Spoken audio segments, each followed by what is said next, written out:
Hi there, buenos dias. Buenas tardes. This is Barb. This is Estella. Welcome to Cafecito and Crime. No, but you have to say it like my son says, Cafecito en Crime. Cafecito and Crime. Okay, she's being weird. All right, well, welcome to Cafecito en Crime, and this is part 2 of our Paul Merighe Thanksgiving murder. Killer. Thanksgiving. Well, he's a murderer killer. Mm-hmm. Okay. Grab your cafecitos as we have ours and let's get started. Bueno. Welcome back. Okay. So, en primer lugar, feliz Día de Acción de Gracias. I hope that you guys had a wonderful Thanksgiving. Sí. We had a good one. We ate a lot. I'm still full. It's been 2 days. I actually, I could have ate a lot more.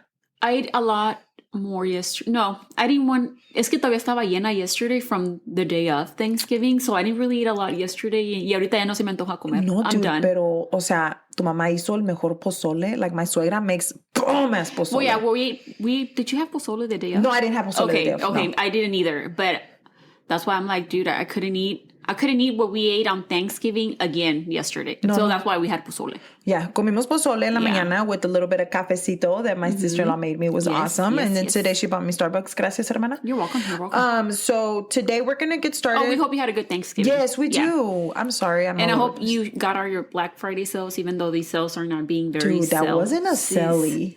That was not a sale. They're not sales vibes. No. I did go on to a store last night before I go to bed.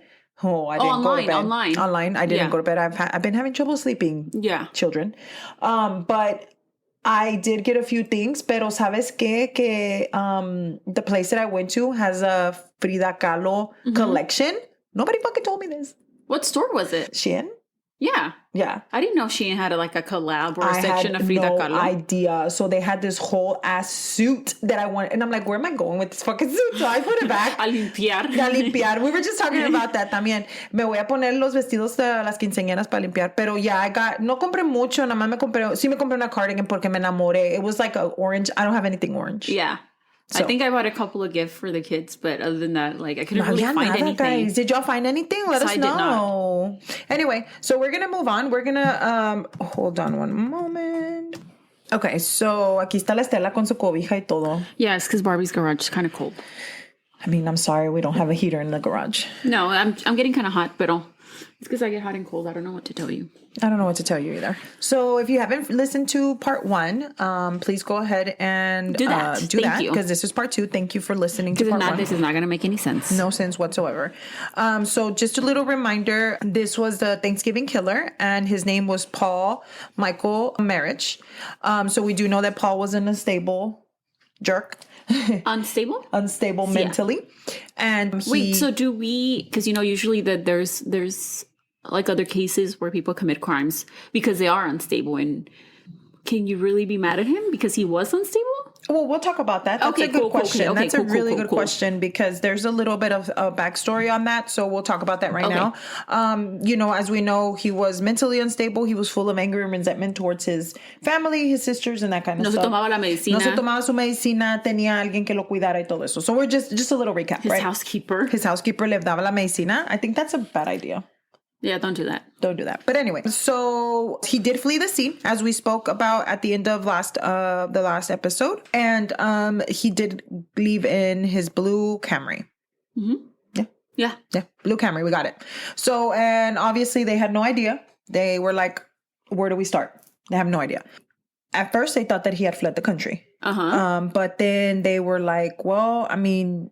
Is he that smart? Right? And so then they did offer $100,000 for his reward for them to find anybody that had any information. Yeah. So as we did talk about in the other episode, Jim Sitton did work at WPTV Channel 5. Right, as a cameraman. A cameraman. So obviously there was going to be more focus on him because they were trying to find out what happened to his daughter. Right? Because his 6-year-old daughter was killed. Unfortunately, very brutally, by the way. Yes. So they did offer that money, but, they really thought, well, maybe somebody's helping him. Pero pues no les caía muy bien. Like, he wasn't the biggest. That's what I'm saying, porque Maybe it would have. Was it just a thought? Porque, like you said, then they were like, well, he doesn't really have any friends. Who's going to be helping him, Who's going to be helping him, yeah. Did he even have friends? I don't think he did, honestly, to tell the truth. Obviously, they went ahead and were like, well, let's go ahead and offer this. But while they were doing that, the sit-ins did contact in January. So on January 2nd, they did contact the head of America's Most Wanted. So the whole this team took place on November 26th of 2009, and now it's January. So all this 2010. Time they've been just trying to find him, putting out the reward money. They gave his information of the car, make sure they do not approach him because he's dangerous and armed, that kind of stuff that they put out on the news, and they put out his picture. It was everywhere. Well, it was used, like you said, it was everywhere right away that same night, ¿verdad? Porque Jim Sitton was giving out interviews and stuff like that. He was giving out interviews, and like I told you on the last one, in the last episode, if you want to watch those, you're more than welcome. Just put in Jim Sitton, and he is everywhere. All over the place. It's crazy. As he should. So they did get the America's Most Wanted team involved because they wanted to see if they could find him quickly, and they figured that would be the best way. I mean, obviously back then in the 2000s, like America's Most Wanted was the shit. Yeah. I would watch that shit all the time. I don't remember ever watching it personally. I would watch it. Oh, I mean, I was older than you, so. You act like if you're 20 years older than me, bitch. You're 5 years older than me. I'm a lot years older than me. Whatever. Anyway, a lot of years older than me. Wow, está bien pendeja la güey. So anyway. Es que no dormiste. Are you okay? Es que ya tenemos desk, guys. So no me sé comportar con el desk. Like, I don't know. You know how in those things that you don't know where to put your arms? Yeah. Like, I don't know where to put my arms. Let's get it together. I have long ass arms. ¿Qué quieres que haga? So they did report on the model and the license plate of Paul's car, letting the people know that he was armed and dangerous, like I mentioned before. At one point, Paul was the nation's most wanted criminal. Like, he was the biggest thing going on. Like, everybody was looking in 2010 because of the nature of his crime. I mean, it was pretty grissom. So they're like, maybe he can go out and do that to someone else. So the actual episode aired about a month after the murders, and shortly after, someone actually was able to recognize him. Somebody was like, hey, I know who that is. Have you ever thought, like, I know that I'm not the only one that thinks this, like, when you see people, like, do you want to remember people? Because you never know if you were like... I do that with license plates. It's so crazy. I do that too. When I'm driving, I'm like, this car looks weird. Or to white vans. I actually did it to a white van. I was trying to memorize the license plate. That is weird. Anyway, so let's go ahead and... What? Wait, 9-5? No, I was. Because I feel like I memorize things like fast enough. Or like numbers or whatever and letters. And then Excuse the fucked up car that's outside my house. Yeah, a car. And it was a white van, and it was in the morning, y tenía una ventana quebrada. It was broken, and I could see, like, through the inside. Because sometimes don't you, like, feel like when you're driving, or at least me, you're like, what if somebody has somebody in their trunk, then they're driving right next to you? I do that all the time. And then when we went to Dallas not too long ago to visit my sisters, we were on our way back. And even my husband, now he's like, I'm so crazy that he's into it now. Que we were driving y luego there was a car y había como two cops, and it was like, tenían parado un Jeep. It was azul, it was a blue Jeep. And then he was all like, hey, he's like, wasn't that the Jeep that was on the Amber Alert this morning? And I was like, bro, cálmate, Barbie. Yeah. I was like, no, that was not the Jeep. But anyway, back to the story. So he was recognized by a woman by the name of Melinda Path. Melinda owned the Edgewater Lodge Hotel in Long Key, Florida. They later were able, they were the ones that collected $100,000 for his arrest. Melinda and her husband believed that he was the guest that was in room 14 that they had checked in a little bit of over a month ago. Oh, shit. Yeah. Damn, bro. I'm glad he's that stupid. Well, no, but let me finish. Pero es que no está bien de la cabeza. I know that, but bro, you don't even leave the state. So then, so they were like, you know what? This guy looks familiar, right? So then they said, well, let me go look through our records. And the guy that they had in room 14, his name looked really familiar, but obviously that wasn't his name because he was that smart to change his name, right? He actually told them that his name was John Baca. Let's take a quick break. Persons of Interest is back, and it's bigger than ever. That scream will echo in my head for many years. Taser! Taser! Taser! He's gonna shoot! Oi! Shot fired! Shots fired! Shots fired! Stay out! You got a gun on you! He had the perfect aim. I am absolutely stressed at that point. I have no idea where my officers are. Persons of Interest available everywhere you get your podcasts. John, of course. John. Mm-hmm. Most generic name ever. Most generic name ever. Se hubiera puesto Javier o algo, ¿no? Something. I mean, well, Paul's kind of generic también, ¿no? Paul, John. At least he did. 4 letters. You're right. Okay. He also gave him the number. I mean, his phone number obviously wasn't his. And he did pay for 2 weeks ahead of time in cash. At that point. Cuando llegó. Cuando llegó. A month before they actually recognized him. Okay. So, first of all, I'm going to need you not to be letting people pay in cash. Well, no. No. Well, it's a motel, right? It's not like an actual... It's called Edgewater Lodge Hotel. Lodge. I mean, I don't know. I didn't look it up. But anyway, she stated that he had been staying, like I said before, about a month, and he would only leave his room to do laundry. So that's why it kind of was like, what? He's a little bit odd. Yeah, it was a little bit odd. But he paid in cash. But he paid in cash, and his name was John Baca. Mm-hmm. So, I mean, it wasn't Michael, right? Yeah. You would think. But it was Michael. The owner of the... Michael's? Isn't Michael his... Paul. I meant Paul, but his name is Paul Michael. I'm so sorry. Okay, guys. no. I didn't mean to confuse you guys. Sorry about that. What he did was that he covered his license plate with a paper plate, obviously, and he had a car and one of those, the car in one of those sun covers, like ya ves que le cubres el carro para cuando está, or like when you're gonna put it up or to protect the paint. Yeah. So he had it covered. Okay. Oh, he was that smart. He, like you said, no salía para ninguna otra parte. Salía, pero no, yo creo ni se subía He would carro. just. Yeah. I'm sure the motel had a laundry service there, right? I'm sure that he did. Yeah, the owner of the hotel lodge called in the tip and to America's Most Wanted on January the 2nd. The FBI and the U.S. Marshal took him down while he was at the hotel. So let me tell you, this fool, like, I know that if y'all want to, Cafecito and Crime followers, if y'all want to go and look at the video, they actually have video of when they caught him. Arrested? Yeah.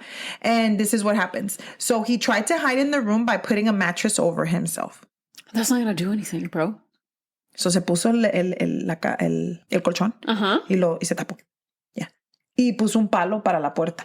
Bro, they can... Okay, whatever. Yeah, we're talking about the fucking FBI and the U.S. Marshals, bro. Yeah, they were going to break down the fucking wall if they had to. Yeah. Y luego, while he did that, he ran because he thought it was a good idea. Ran where? Once they busted the door open, he ran to the back to the restroom to hide. But this is what killed me because I want to know if anybody else feels this way because this man it does really infuriate me hasta los nails de mis toes. Mm-hmm. Is the fact que dijo, when they busted the door open, and I quote, "Please don't shoot me. Please don't shoot me." But you did that to other people, dude. 7. Not just people. Your family. Your family. A 6-year-old. And a 6-year-old. You have the nerve to say, "Please don't shoot me." Michaela was hija de su cousin, right? De su cousin. So that makes her his second niece. His second niece. Second cousin or whatever. No, pues su sobrina, no? No, because your sobrina's from your siblings. No, not necessarily. No. Yeah.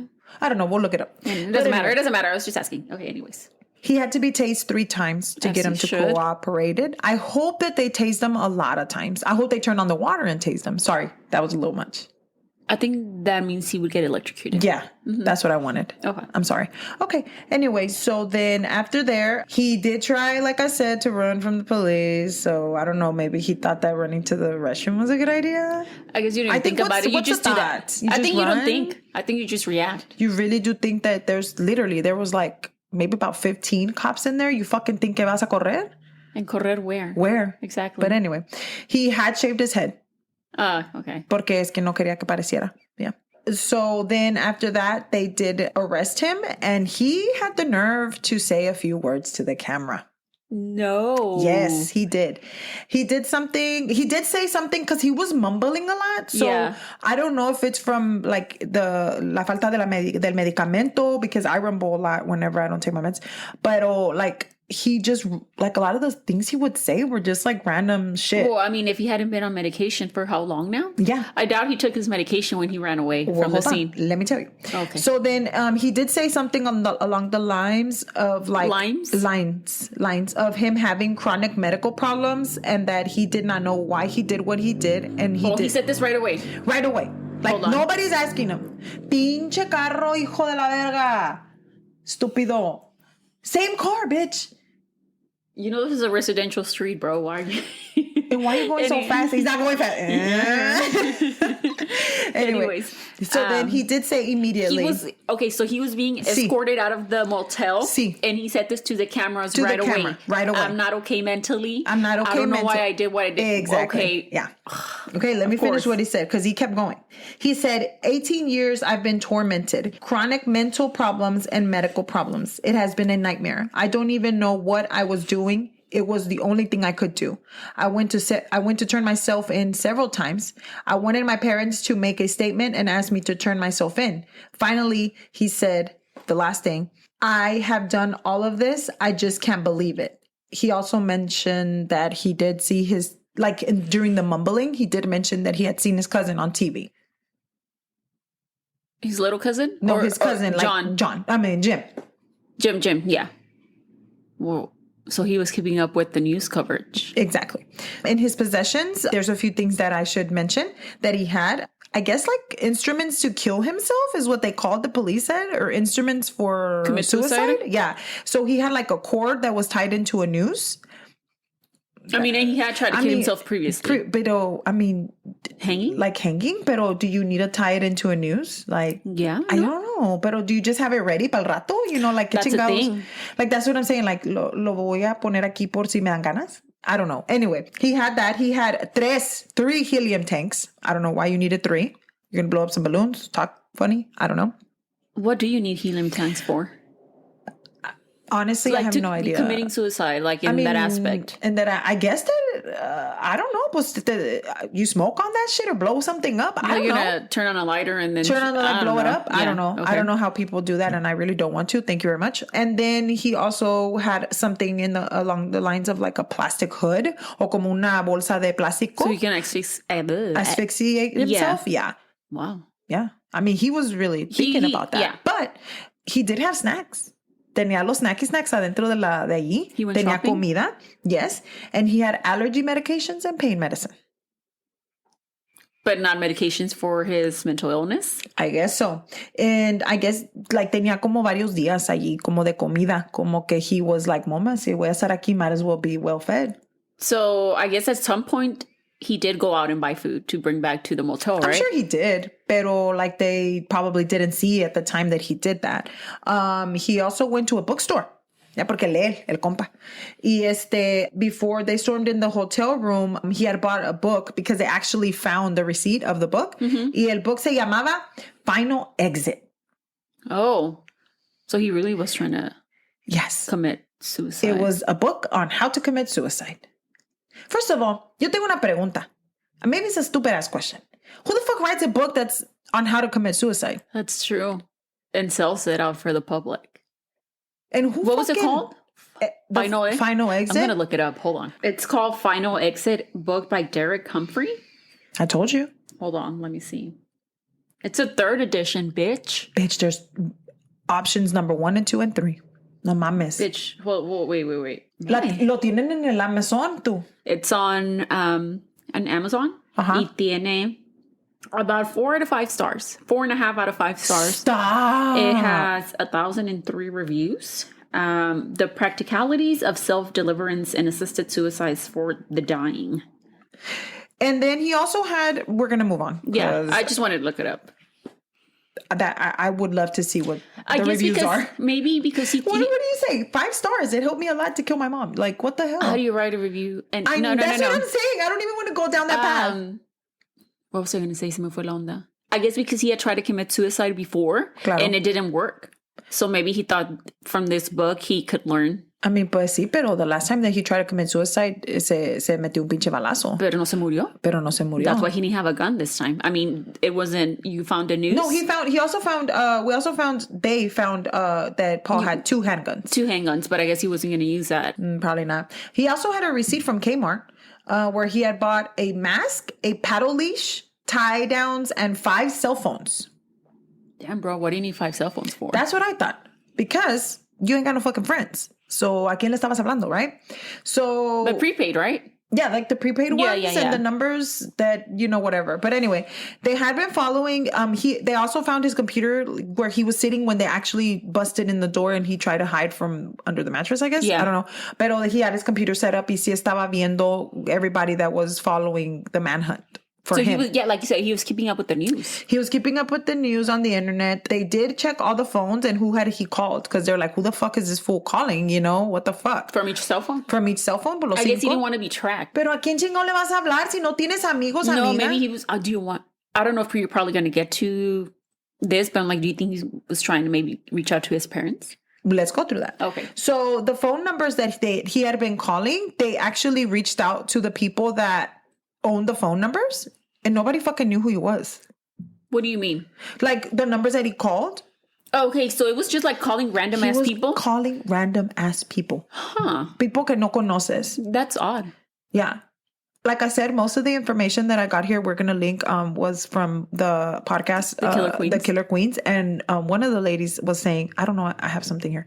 One of the ladies was saying que it's like you have your nephew cuando le compran un teléfono nuevo y nada más está llamándole a random ass people and you're like, I'm busy, I can't talk to you right now. Yeah. I feel like that's how it was. Like he was just calling random ass people. To start conversations? I have no idea.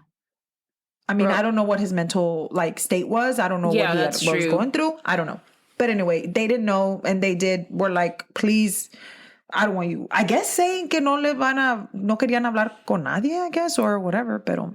But if it was, I don't even answer my phone if it's not a phone number that I know. So, hermana, but we're talking about 2010. I didn't even do it then. I've never answer phone calls from people that I don't know. If it's that important, leave me a voicemail. You know what I want? Text me and maybe I'll call you back. I really want a razor back.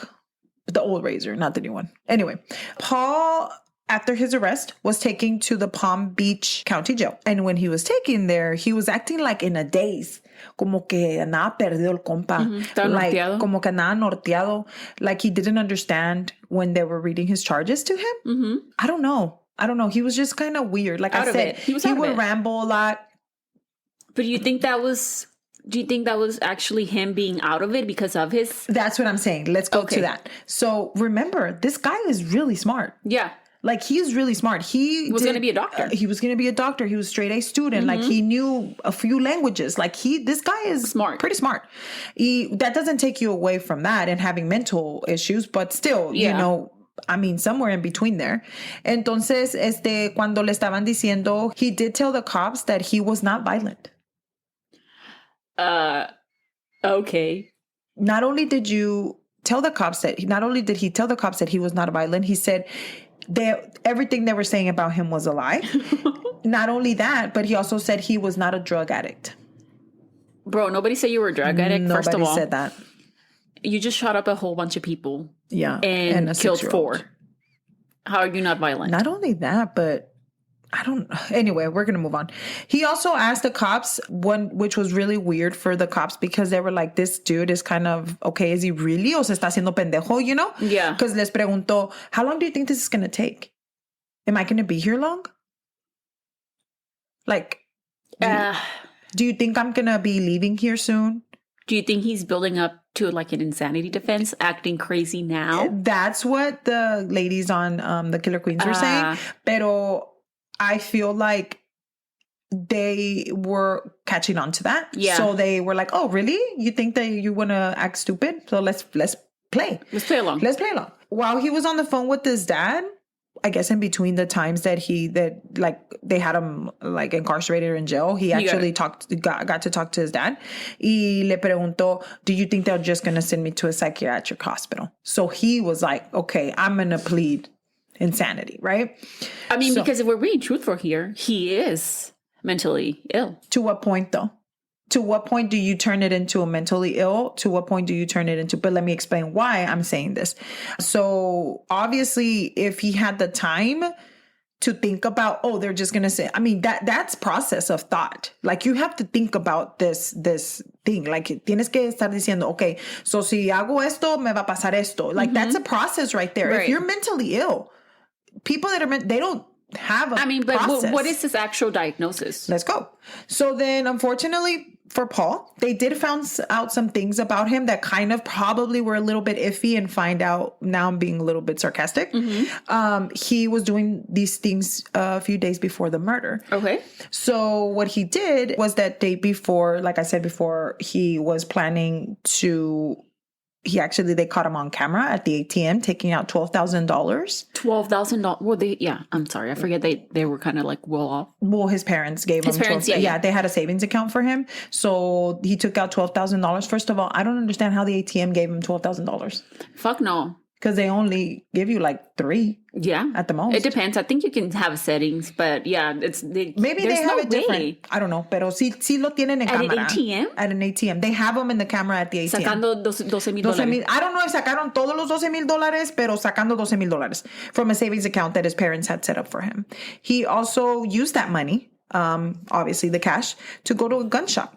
And he bought the 2 handguns that were at the hotel. After that, they also found where at Kmart, he had bought himself the cover for the car. So basically, by seeing all of these things, that means that he was trying to hide. Not only premeditated. that, he knew what he was going to do, and he knew he was going to run away. Not only that, but if you're mentally unstable, you don't think about trying to hide. No, but mentally unstable, what does mentally unstable mean? Like, is he bipolar? I mean... Exactly. Bipolar, you're just bipolar. Exactly. You're still thinking straight. You're still thinking. That's what I'm saying. So you can't really use that as an insanity plea. But what was his actual diagnosis? Do you know? Hold on.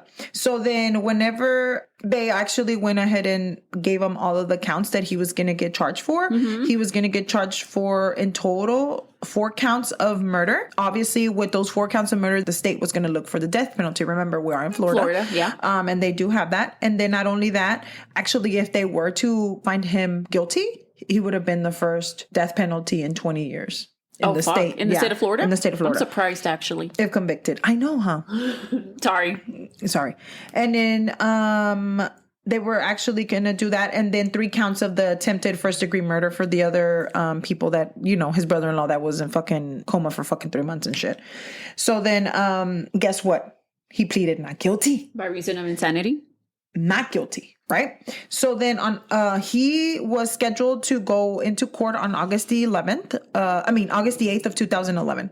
That was a date that was for court for Paul. So obviously, once again, he did plead not guilty. So Jim Sitton was determined to get the death penalty, obviously for his daughter's death. And that he did state, and I quote, "If there's anyone that needs to get the death penalty, will be the person that executed my 6-year-old daughter while she was in her bed."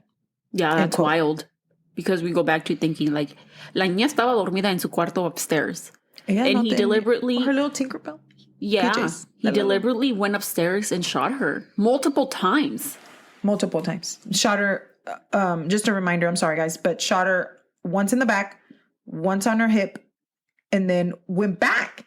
Left and then went back to the room. And shot her in the head to make sure she was gone. Yeah. So, yeah. 6-year-old. Never had met her.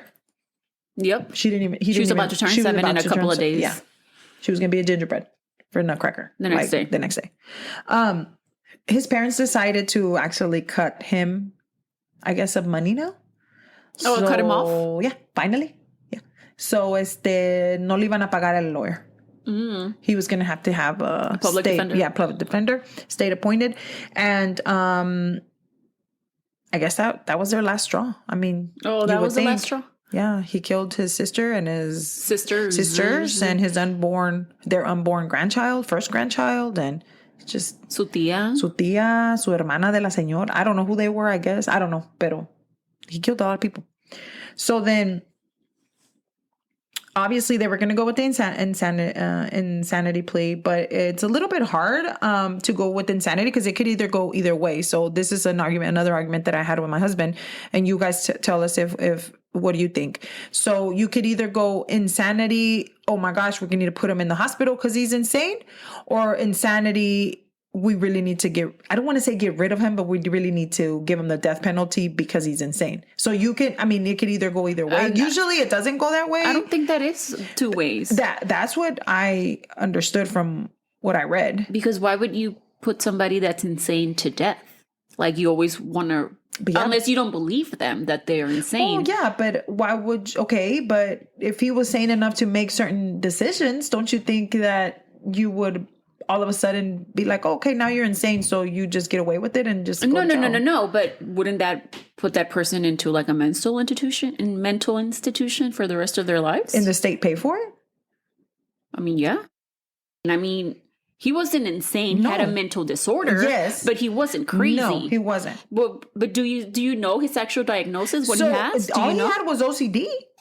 I thought he had something else. OCD and what was the other one? There was OCD. He had chronic depression. Because that was it. He was on psychotic medication. Yeah. So what is the psychotic medication? Yeah, but he did. They never in the whole thing that I've read mentioned that he had like a actual diagnoses. I know that just probably didn't release that information. Probably not. But I do talk a little bit about that in a little bit. So the defense actually did come out and said that they were going to get a schizophrenia. How do you say that? Schizophrenia? Yeah, Did I say it right? All the time. Oh, yeah. Okay. Schizophrenia specialist and an OCD specialist to come to now a fucking plane, puta madre, to come out and review the case, but. We've never heard about him having schizophrenia. No. So this was the first time. So were they trying to get him to get that diagnosis to use it? Was that because I'd never heard of the actual court being like, okay, let me find out what. Maybe was this a medical thing? I'm sure he probably got seen by a psychologist. Yeah. And then they would diagnose him because that happens all the time. People that commit crimes and are not very bien de la cabeza, they diagnose them, and then the person that diagnoses them testifies in court. Pero like is this something that they're pushing because it's the defense? They're pushing for him to be found with schizophrenia and OCD. OCD we know that he has, but schizophrenia, that's what like I'm you saying. said. OCD, yeah, for sure. Oh, I did forget to mention that in Florida, I don't know if it is the same here in Texas, but in Florida, the jury has to actually be majority for the death penalty, but at the end of the whole thing, even if they all say that they want the death penalty, the judge has the final wording. Yeah. I don't know if that's the way it is here in Texas, but that's how it is in Florida. And so during the investigation, it did show that Paul had been treated in Detroit by an undisclosed doctor. They don't know how long and why. Also, what was in Detroit like before any of this happened, like as he was growing up and stuff? As he was growing up, yeah. Once they started, I guess, releasing his medical information, but they didn't say why or how long. And then his uncle, Dr. Joseph, had actually also treated him.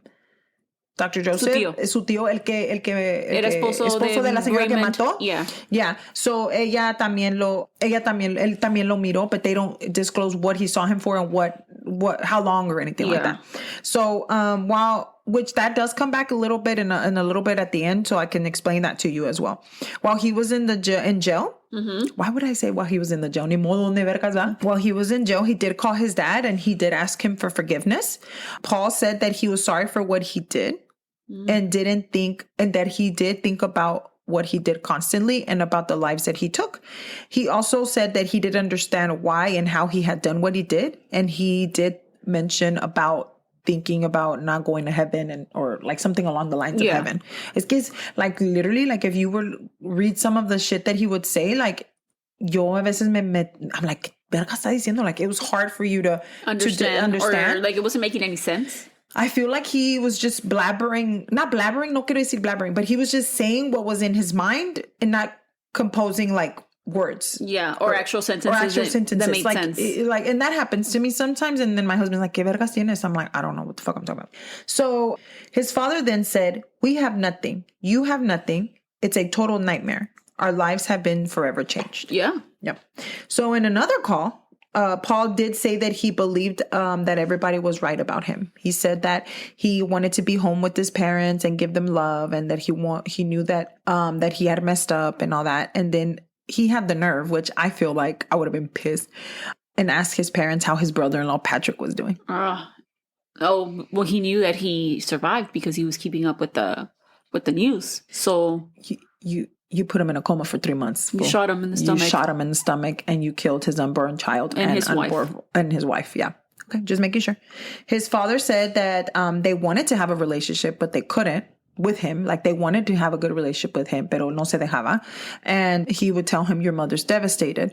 Paul did try to speak to his mother, but his mother couldn't speak to him. Well, yeah, I mean, because I don't know. I mean, I can't. How as a parent do you? I mean, I'm not a parent, so I guess I'm asking you. Like, how do you? I don't know. That's hard because you don't know unless you're in that position, I guess. Yeah, and not only that. I mean, do you go? I mean, I feel like I would be like, I love you, but I don't love what you did. Yeah, you know what I mean. But I love you as a person, but I don't love your actions. But do you like still talk to them? Let's move on from that. So, like I said, his mother declined to speak to him. And during the phone calls, it is said that Paul did mention to his dad that he loves them repeatedly. Like, he'd be, I love you, I love you. But his dad never told him that he loved him back. Well, he says that now. Did he ever say this before? No sé. I don't think so. Probably not. Or do you think he's saying this now? Because I guess I'm just thinking out loud here. Like, okay, you're in prison. So are you being administered your medication? Hopefully. So that's why he's sí able les dan las medicinas. Yeah, so now les dan las medicinas. They check their blood pressure and stuff. Yeah, they have good health care unlike us out on the outside. Do they like? So obviously he's more lucid and he understands now. Maybe he's now more, he feels the remorse. I guess. I mean, I don't know how can you remorse that, but I don't know if that's even a fucking word. But anyway, 3 months before the trial, Paul accepted a plea deal. So it consisted on him taking 7 consecutive life sentences without possibility of parole. Mm-hmm. But he would not receive the death penalty. Because he took a plea deal? Because he took a plea deal.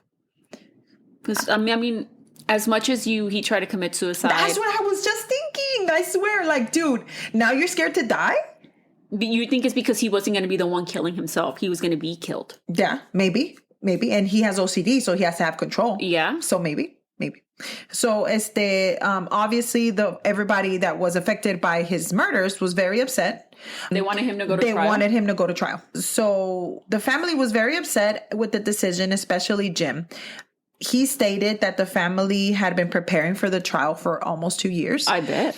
So that they were ready to give their accounts of what happened and that they wanted to make sure that they were heard by the court. So, obviously this was going to be upsetting to them not to go to trial because I feel like, my personal opinion is that no das lo que tus sentimientos, no puedes decir lo que pasó, lo que tú sientes. Or what you saw, o lo que tú viste, o por lo menos decirle a esta persona, esto me hiciste, you don't get that chance. And that's what he was like wanting to do. And I think también, like you said, he wanted him to die because he killed his daughter. Pues es que les quitó toda su vida, Estela. Well, yeah, she was their only kid. Their only kid, their life. So then after this, while he was there, he did say to the judge that they were, I guess once again, he's a part of the media. So he did have a lot of interviews. Like, I think that was his way of coping with everything. So in one of the interviews, was him letting the people know what happened. Which I completely respect. I mean, if you have the chance to, whatever was making you feel better, whatever gets you through, go for it. Yeah. Like in that situation, nobody can tell you anything. He did say some words, and while he was there, he did tell the judge that he was not prepared to get the news of the decision that they had made. It was like they were just shoving that decision down their throat, along the lines of something like that. Like, he was unhappy, obviously. Then after that, the sentence stated that also they believed that the plea deal was taken for political reasons, and that their faith for the actual justice system was shattered. It was gone.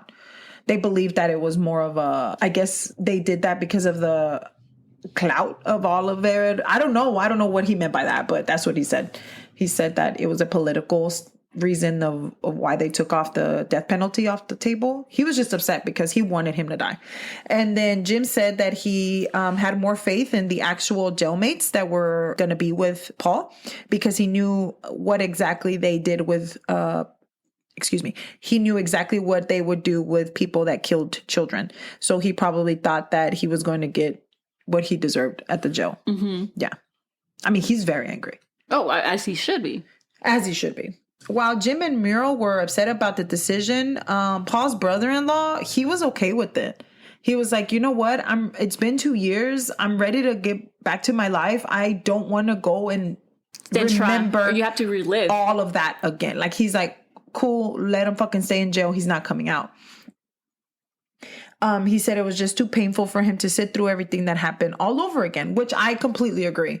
I mean, you can see both sides. You can see Jim's, and you can see, I'm sorry, what was his name again? Jim. And then you can see his brother-in-law. No, what was the brother-in-law's name? I think it was Nick.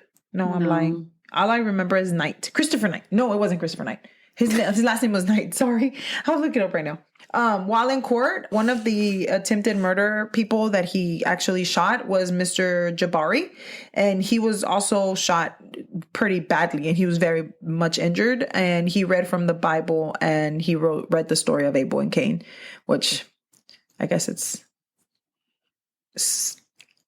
makes sense why he read that. I don't know. Anyway, so if anybody else knows that, then we know that it's a pretty relatable story. Mm-hmm. Muriel Sutton spoke at the court as well. Su mamá de la niña. No. Sí, la mamá de la niña. Yeah. So at this point, ella tenía 5 meses de embarazo. Oh, she was pregnant? Yes. Aww. Their second baby girl. And she stated that the person that was in the courtroom was not the person that came into her home and killed her family. She said that the person that was in her home was a cold-blooded killer that killed her family and would have killed a lot more of them if it wasn't because they escaped, which she's completely right. So then she does later go on to have another baby girl. So she has 2 girls besides Miss Michaela. So obviously I saw a actual... outside of this that I saw a video where the little girls las llevan a su burial, a su tumba de la niña, and they have it really pretty, and they go out there and they have chairs for them, and they go and sit and sing to her, and it's really nice. It was just heartbreaking. Jim was so upset that at the courtroom, this broke my heart, guys, pero ni modo, ¿verdad? Yo lo entiendo, es un padre, ¿verdad? He said while he was at the courtroom, he brought a piece of his daughter's hair. And he gave it to the judge, and he dropped to his knees. He literally dropped to his knees in the courtroom and begged him to please go to trial and please put back the death penalty on. Yeah. But the judge demanded for him to stop. Yeah. They needed to get everything control and stuff like that.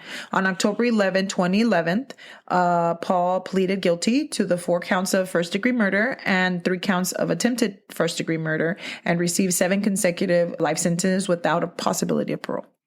So that avoided him of having the death penalty and did not go to trial. Mm-hmm. How do you feel about that? About what? About the fact that he didn't go to trial. Do you think that it's the easy way out for him, or do you think that... No, because... He's still going to be in jail. He's still going to be in jail. I don't know how I feel about the death penalty. Like, feel like sometimes I can be for it, but then I don't, because I don't know. Like, that's true.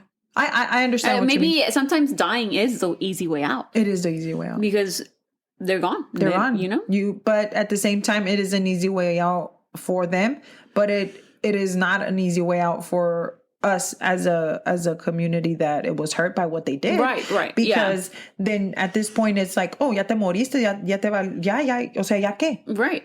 But then at the same time it's like, now you're not going to be here just like my daughter is not here. Yeah, but how do you know he's not living hell? And he, like you say, they're going to take care of him in prison, right? Yeah. But I mean, it's like, so are you just like the killer? Exactly. You're just like the killer because he killed someone, so we're just gonna kill someone too, you know? So I don't know. I completely agree with that. But there's some instances where I'm like, yes, motherfucker, you gotta die because you did it. Especially when they do it to like kids and stuff like that. I'm like, okay, you can die. But then I'm like, that's kind of like I don't know. Yeah, I know. I understand where you're coming from. It's not black and white. It's like in the gray area. That's true. After this, the court, after they went through all of this, after he got sentenced and all of that, he went to prison and all that stuff. The Sittons did file a civil lawsuit against Paul's parents, Michael and Carol. Okay, I can see that. He said that they were being negligent because even though he was not invited to the dinner, his father did not let them know that he was coming.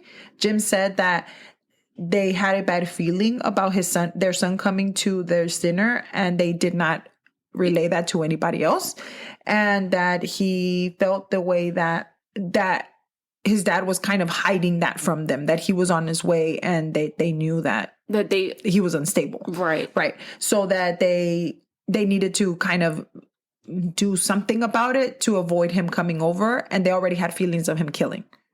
Like he had been violent towards his sisters and stuff. I mean, like Carla had a restraining order against him. So then I understand where Jim is coming from. But then, Michael and Carol were like, no, you're wrong. Actually, it's your fault.